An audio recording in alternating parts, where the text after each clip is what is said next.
Hello guys, welcome back to our channel duo reacts. आज हम react करेंगे the most intellectual YouTuber जो अपने आप को कहते हैं, ध्रुव राठी। इंटेलेक्चुअल मीन्स बहुत नॉलेज रखने वाला। नॉलेज।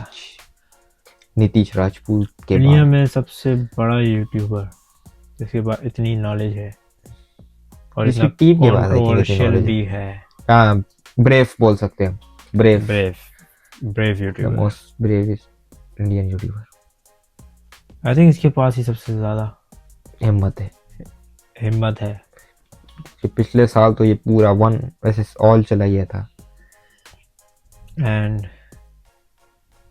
आज ये बात कर रहा है ट्रम्प के ऊपर। आज ये B1 वर्सेस ऑल जा रहा है।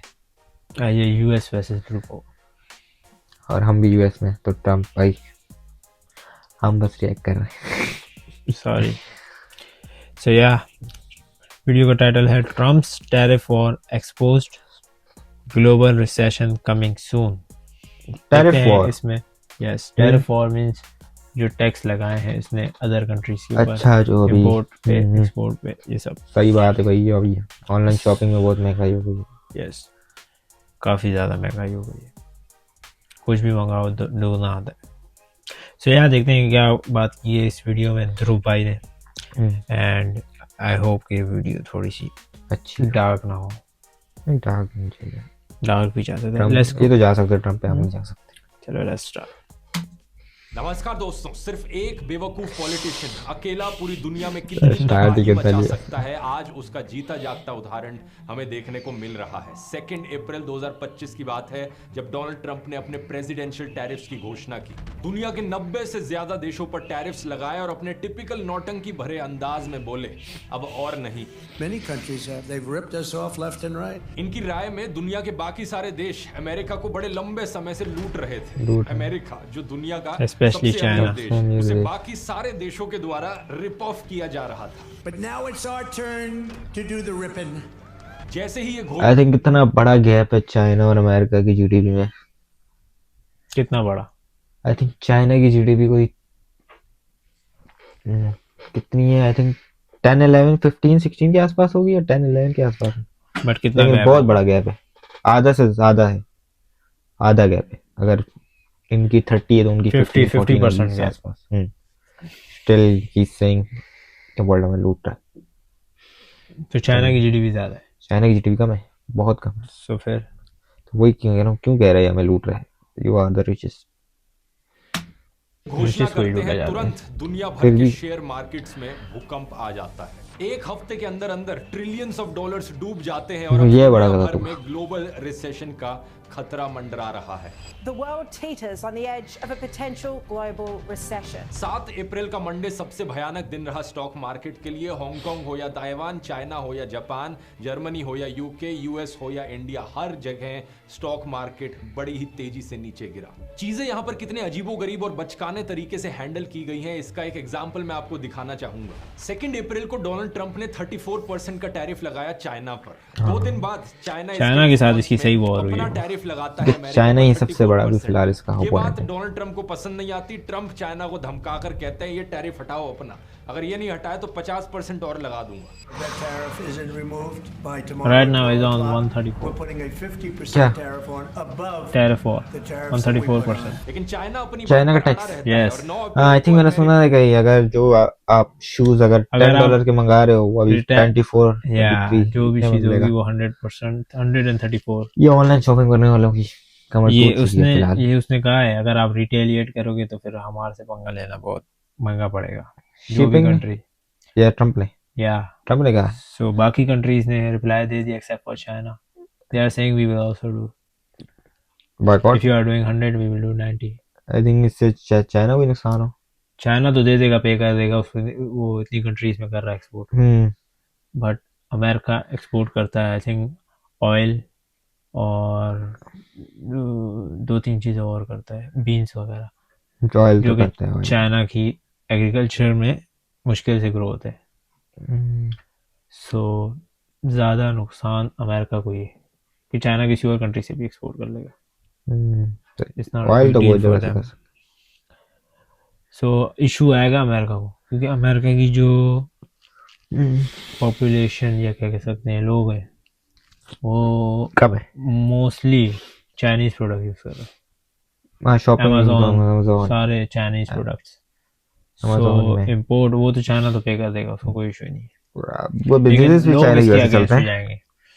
जो अभी तक मुझे लग रहा है वो आई थिंक वो इस वीडियो में बात करेगा, लगा मुझे जो का वो एंड में 50% बताएंगे। और टैरिफ लगा देता है चाइना के ऊपर, और इसके रिस्पॉन्स में चाइना भी 50% और टैरिफ लगा देता है अमेरिका के ऊपर। इस तरीके से यहाँ पर टिट फॉर टैट का गेम खेला जा रहा है इन दो देशों के बीच में। खुले में यहाँ पर अब ट्रेड वॉर भी हो रही है।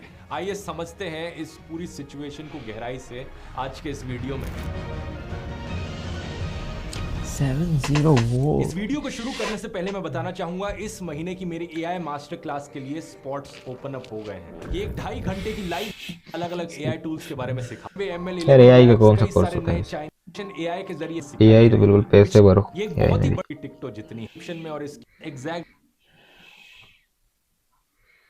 असल एआई इंसान है। अब अपने टॉपिक जिसने पर AI आते को हैं। बेसिक से शुरुआत करते हैं दोस्तों। ये टैरिफ क्या होता है?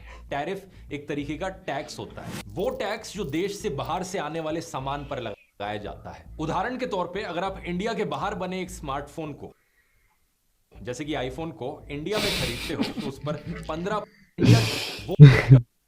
रिकॉर्डिंग देख सकते हो अगले 3 दिन तक। अब अपने टॉपिक पर आते हैं। बेसिक से शुरुआत करते हैं दोस्तों। ये टैरिफ क्या होता है? टैरिफ एक तरीके का टैक्स होता है। वो टैक्स जो देश से बाहर से आने वाले सामान पर लगाया जाता है। उदाहरण के तौर पे अगर आप इंडिया के बाहर बने एक स्मार्टफोन को, जैसे कि आईफोन को इंडिया में खरीदते हो तो उस पर 15% का इंपोर्ट टैक्स लगाया जाता है इंडियन गवर्नमेंट के द्वारा। इंपोर्ट टैक्स एक टाइप का टैरिफ ही होता है। कपड़ों जैसी कुछ चीजों पर 20 से 25% की इंपोर्ट ड्यूटी लगाई जाती है। इंपोर्ट ड्यूटी भी एक टाइप का टैरिफ है। यहाँ मेनली 2 रीजंस होते हैं टैरिफ्स लगाने के पीछे। पहला है सरकार का रेवेन्यू बढ़ाना। बाकी टैक्सेस की तरह ये भी सरकार की कमाई का एक जरिया है। और दूसरा कारण है लोकल इंडस्ट्रीज को प्रोटेक्ट करना, क्योंकि टैरिफ्स लगाने से बाहर के देशों से आने वाला सामान महंगा हो जाता है और अपने देश में बनी चीजें सस्ती रहती हैं उसके कंपैरिजन में।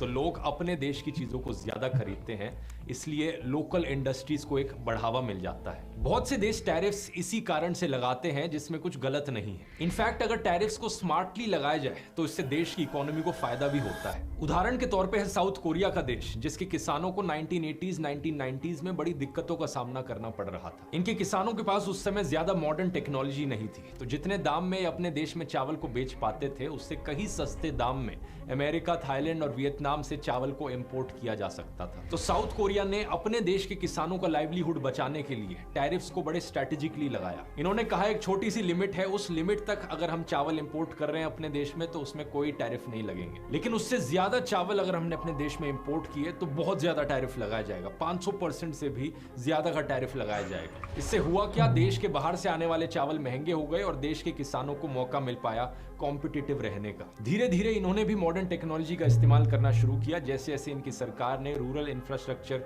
और एजुकेशन में पैसा खर्च किया। कुछ दशकों बाद जब इनके किसान उस लेवल तक पहुंच गए तो धीरे धीरे इन्होंने टैरिफ्स को हटा दिया।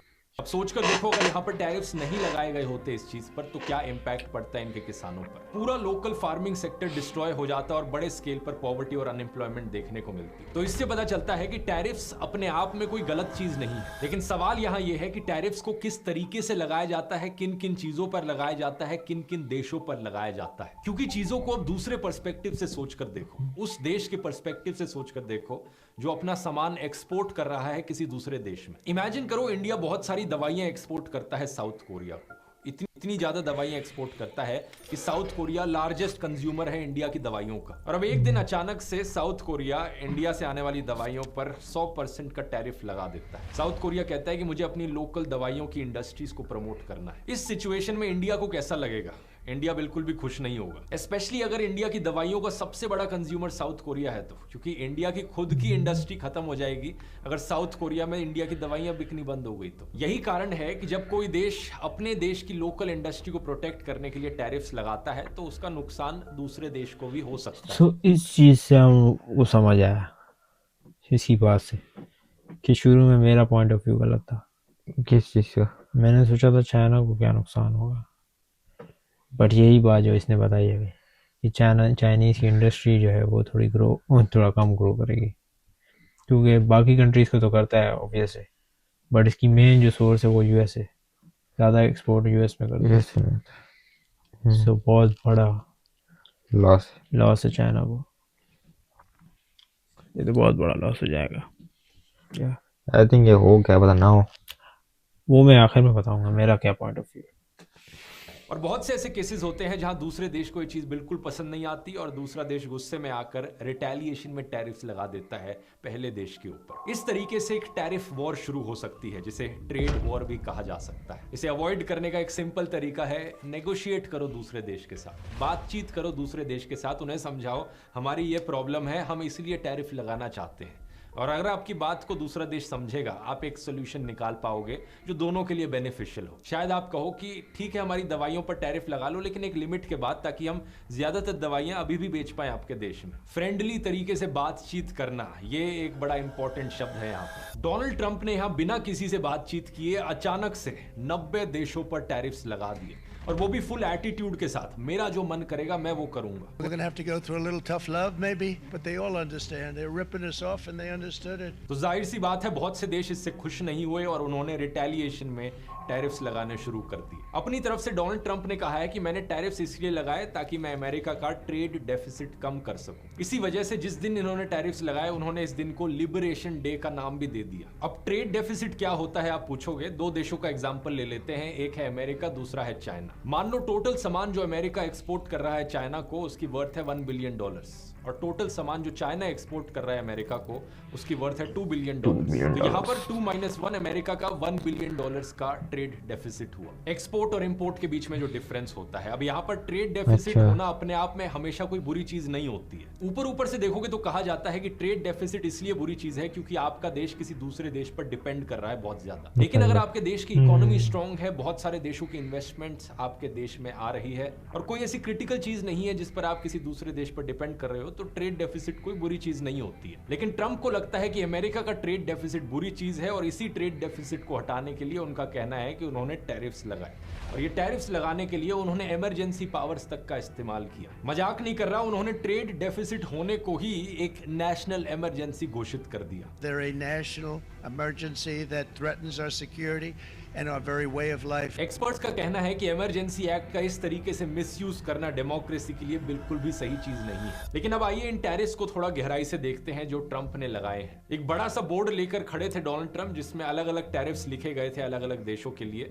इसमें अमेरिका में इंपोर्ट होने वाले हर विदेशी सामान पर कम से कम 10% का टैरिफ लगा है। ये 10% का टैरिफ उन देशों पर भी लगाया गया है जिनके साथ अमेरिका ट्रेड डेफिसिट में है भी नहीं। बाकी ट्रंप ने बहाना दिया कि कई सारे देश अमेरिका से आने वाले सामान पर टैरिफ्स लगाते हैं, इसलिए जो ट्रंप टैरिफ लगा रहे हैं वो एक्चुअली में रेसिप्रोकल टैरिफ्स हैं। Reciprocal, that means they do it to us and we do it to them.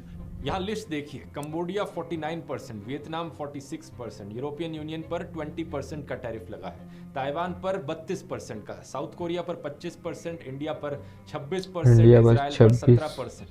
China के साथ जो टिट फॉर टैट गेम चला, उसके बाद चाइना पर हमारा अच्छा है, हम बनाते ही नहीं है कुछ। पर आ चुके हैं। और दूसरी तरफ चाइना ने भी 125% के टैरिफ्स अमेरिका पर लगा दिए हैं। मजेदार बात यह है कि ये एग्जैक्ट नंबर्स इंपोर्ट भी क्या करते हो, यहाँ पर एक बड़े सिंपल फॉर्मूला का इस्तेमाल किया गया। किसी भी देश का अमेरिका के साथ जो ट्रेड डेफिसिट है, उसे उस देश हमारा ट्रेड डेफिसिट से डिवाइड किया बराबर ही हो। जो परसेंटेज आया, ट्रंप ने उसे उल्टा हम अमेरिका से ट्रेड डेफिसिट वो हमारा लोन का डेफिसिट होगा, Because we are being very हम उस पे kind, डिपेंडेंट we'll हैं। charge them approximately half of what they are and have been charging us.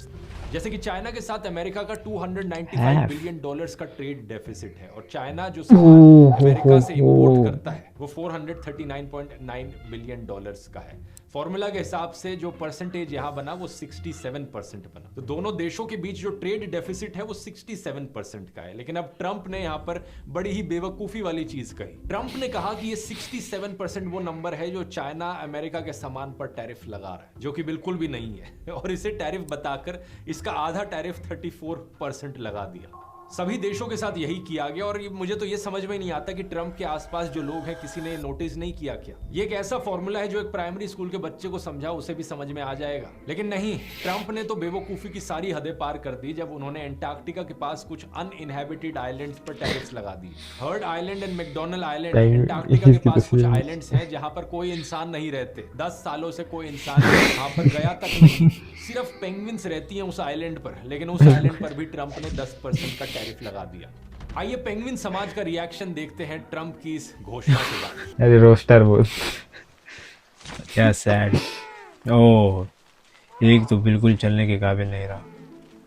नहीं सीरियसली, ये आइलैंड्स इतने आइसोलेटेड हैं कि यहाँ तक पहुँचने के लिए ऑस्ट्रेलिया से 2 हफ्ते की बोट जर्नी करनी पड़ती है और पिछले 10 सालों में यहाँ कोई भी इंसान नहीं गया है। कहीं ऐसा तो नहीं कि ट्रंप ने इस आइलैंड का नाम देखा मैकडोनल्ड आइलैंड और ये समझ लिया कि ये तो मैकडोनल्ड का डिज्नीलैंड है। खैर मजाक एक तरफ, लेकिन इन टैरिफ्स का असलियत में इम्पैक्ट पड़ रहा है। अमेरिका एक बहुत बड़ी कंज्यूमर मार्केट है और दुनिया भर के छोटे बड़े बिजनेसेस डिपेंड करते हैं अमेरिकन कंज्यूमर्स को अपना सामान बेचने पर। इसलिए बहुत से देशों ने रिटेलिएशन में अपने टैरिफ्स लगाए अमेरिका के खिलाफ फाइट करने के लिए। चाइना, यूरोपियन यूनियन और कनाडा ने जवाबी कार्रवाई में जानबूझकर उन जगहों को टारगेट किया जहां पर ट्रंप को सबसे ज्यादा वोट्स मिलते हैं अमेरिका में। जैसे कि चाइना ने मक्के के किसानों और कार मेकर्स को टारगेट किया, कनाडा ने पोल्ट्री फार्म्स और एसी मैन्युफैक्चरर्स पर टैरिफ्स लगाए, यूरोप ने स्टील मिल्स और स्लॉटर हाउसेस पर टैरिफ्स लगाए। ये वो सारे सेक्टर्स हैं जहां पर ट्रंप को सपोर्ट करने वाले, ट्रंप को वोट करने वाले सबसे ज्यादा लोग रहते हैं। लॉजिक यहाँ सिंपल है, अगर नुकसान पहुंचाना है उन लोगों को पहुंचाओ जिन्होंने इस बेवकूफ पॉलिटिशियन को वोट किया है। Trust me, I'm like a smart person. Actually में इस तरीके से टैरिफ्स लगाना, इतने सारे अलग अलग देशों पर एक साथ अचानक से बिना उनसे बातचीत किए, इसका नुकसान तो होगा ही और नुकसान दोनों साइडों को होता है। जिस देश से सामान आपके देश में आ रहा था उस देश के बिजनेसेस पर फर्क पड़ेगा, लोग उनके सामान को कम खरीदेंगे। लेकिन आपके अपने देश में जब बाहर की चीजें महंगी होंगी और सिर्फ कोई 1-2 चीजें नहीं बल्कि ऑलमोस्ट हर चीज जब महंगी हो जाएगी तो चोट सीधा आम आदमी की पॉकेट पर पड़ेगी। ट्रंप के टैरिफ्स का सबसे ज्यादा नुकसान अमेरिकन लोगों पर ही पड़ेगा क्योंकि आज हम एक ग्लोबलाइज दुनिया में रहते हैं। अमेरिका जैसे देश में जो भी सामान बिकता है ज्यादातर केसेस में या तो वो पूरा का पूरा बाहर बना होता है या फिर उसके अंदर जो छोटे पार्ट्स होते हैं, रॉ मटेरियल होते हैं या इंग्रेडिएंट्स होते हैं वो बाहर से आए होते हैं। मिस्टर बीस्ट का ही उदाहरण ले लो, उनके द्वारा बनाई गई जो चॉकलेट है, उन्होंने ट्वीट करके बताया कि वैसे तो वो अमेरिका में बनती है लेकिन चॉकलेट को बनाने के लिए जो कोको बीन्स होते हैं वो बाहर से आते हैं, अफ्रीका जैसे देशों से। और अगर टैरिफ्स बढ़ेंगे तो उन रॉ मटेरियल्स को लाना चॉकलेट बनाने के लिए ज्यादा महंगा होगा जिससे चॉकलेट का प्राइस बढ़ेगा। इसलिए इन्होंने ट्वीट में लिखा, इन टैरिफ्स के बाद एक्चुअली में चॉकलेट को अमेरिका से बाहर बनाना ज्यादा सस्ता पड़ेगा। अगर हम इतिहास में भी देखें, बार बार जब अमेरिका ने इस तरीके से टैरिफ्स लगाए हैं बिना सोचे समझे ब्रॉडली बहुत सारी चीजों पर, बहुत सारे देशों पर, उसका नुकसान अमेरिका को खुद ही सहना पड़ा है। इस साल 1789 में था कि अमेरिका के पहले president George Washington tariff act लेकर आए थे जिसमें इंपोर्टेड सामान पर 5% का टैक्स लगाया गया। लेकिन साल 1890 में एक बहुत बड़े स्केल पर टैरिफ्स को बढ़ाया गया। 1500 से ज्यादा सामानों पर 49.5% का टैक्स लगा दिया गया। इन टैरिफ्स के पीछे हाथ था विलियम मैकिनली का, जिन्हें नेपोलियन ऑफ प्रोटेक्शनिज्म भी कहा जाता है। ट्रंप इन्हें अपना हीरो मानते हैं। लेकिन इन टैरिफ्स के कारण जानते हैं क्या हुआ? 1893 में अमेरिका में डिप्रेशन आ गया, बेरोजगारी 25% तक पहुंच गई। साल 1910 के बाद डेमोक्रेट्स पावर में आए जो फ्री ट्रेड को सपोर्ट करते थे, उन्होंने टैरिफ्स नीचे किए तो अमेरिका में तेजी से इकोनॉमिक ग्रोथ देखने को मिली। लेकिन 1920 में फिर से रिपब्लिकन पार्टी पावर में आती है और फार्मर्स और इंडस्ट्रीज को प्रोटेक्ट करने के लिए टैरिफ्स फिर से बढ़ा दिए जाते हैं। फिर साल 1930 में Republican president Herbert Hoover Smoot Hawley tariff act लेकर आते हैं। इसके तहत लगभग हर सेक्टर में टैरिफ्स अभी फिर से रिपब्लिकन पार्टी ज्यादा कर दिए गए। और हुआ क्या इसके बाद?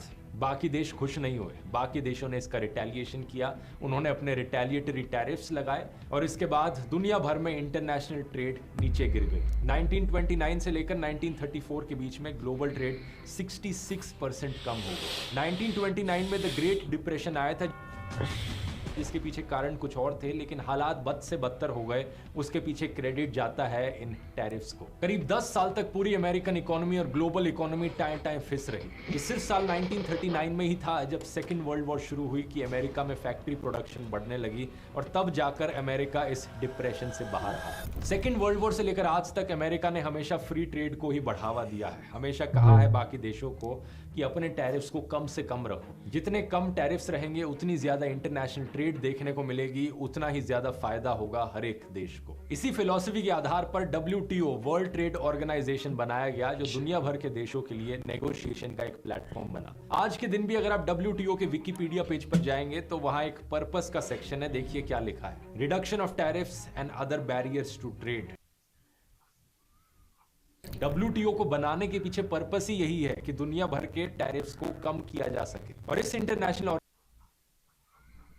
देखिए क्या लिखा है, reduction of tariffs and other barriers to trade. WTO को बनाने के पीछे पर्पस ही